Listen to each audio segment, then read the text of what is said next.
ఏంటండి ఎక్కడికి వెళ్ళిపోతున్నాం అని చూస్తున్నారా? సో ఈరోజు అయితే మనం వచ్చేసాం బావికొండల దగ్గరికి.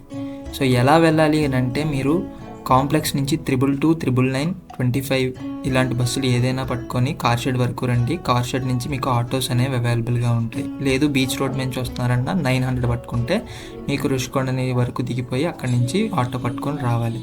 నా ఉద్దేశం ప్రకారం మీరు మీ ఓన్ వెహికల్స్ మీద వస్తే కొండపైకి వెళ్ళడానికి కూడా బాగుంటుంది. మరి ఇంకెందుకు ఆలస్యం, పదండి మన వీడియోలోకి వెళ్ళిపోదాం.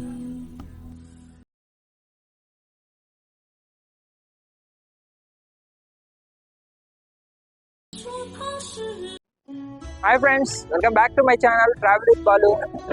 సో ఫ్రెండ్స్, ఎలా ఉన్నారు? అందరూ బాగున్నారా? నేనైతే చాలా బాగున్నానండి.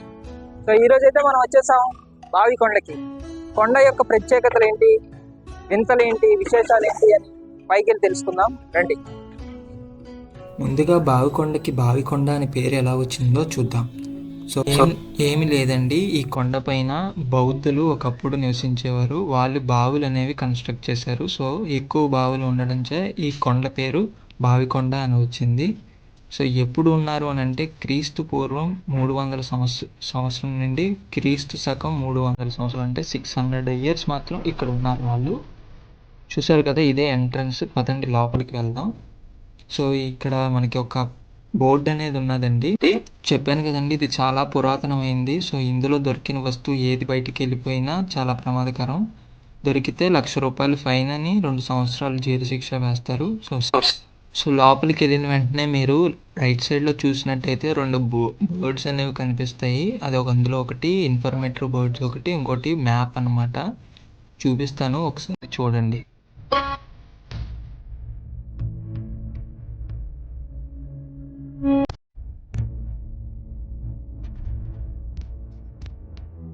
సో చూస్తున్నారు కదండి, ఇవే బావులు. ఒకప్పుడు రెయిన్ వాటర్ పట్టుకొని వాళ్ళు తాగేవారు అనమాట.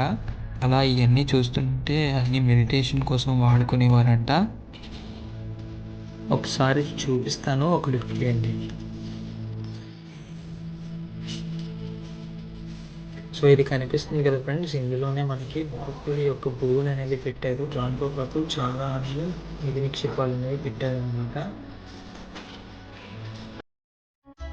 కదా, బుద్ధుడు కొండలు ఇవి. సో దీంట్లో ఏంటంటే ఇక్కడ ఇన్ఫర్మేషన్ పెట్టుంటే ఇంకా బాగుంది. ఏం లేవు, అసలు ఏంటో అని కూడా తెలియట్లేదు. బయట ఒక మ్యాప్ ఉంది కానీ ఆ మ్యాప్ కూడా అంత డీటెయిలింగ్ లేదు. చూద్దాం ఇంకేమో.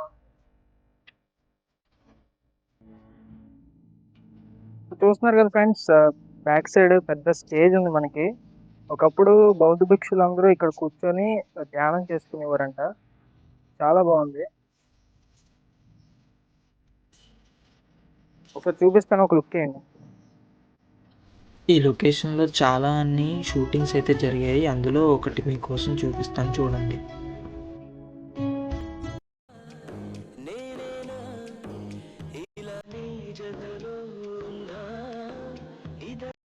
చూస్తున్నారు కదా ఫ్రెండ్స్, ఆ సినిమాలో ఉన్న స్టాచ్యూ ఇదే అనమాట.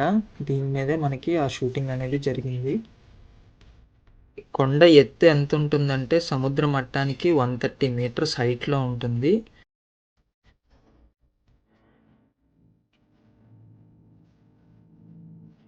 ఇవన్నీ ఒకప్పటి బౌద్ధ భిక్షువుల యొక్క రూమ్స్. అలా అలా కాలక్రమేణా ఇలా అయిపోయింది. విజిట్ చేయాలంటే నేను అడ్రస్ గట్టా మీకు పిన్ కామెంట్ లో పెడతాను, ఒకసారి చెక్ చేయండి. సో ఇది ఎప్పుడు మనకి వెలుగులో వచ్చిందంటే 1977లో ఒక గొర్రెలు కాపరి గొర్రెలు కాసుకోవడానికి కొండ మీదకి వెళ్ళినప్పుడు దీన్ని చూసి పక్కనున్న స్థానికులకు చెప్తే వాళ్ళు ఆర్కియాలజీ డిపార్ట్మెంట్ వాళ్ళకి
టు ట్రావెల్ విత్ బాలు. ధం శరణం గచ్ఛామి.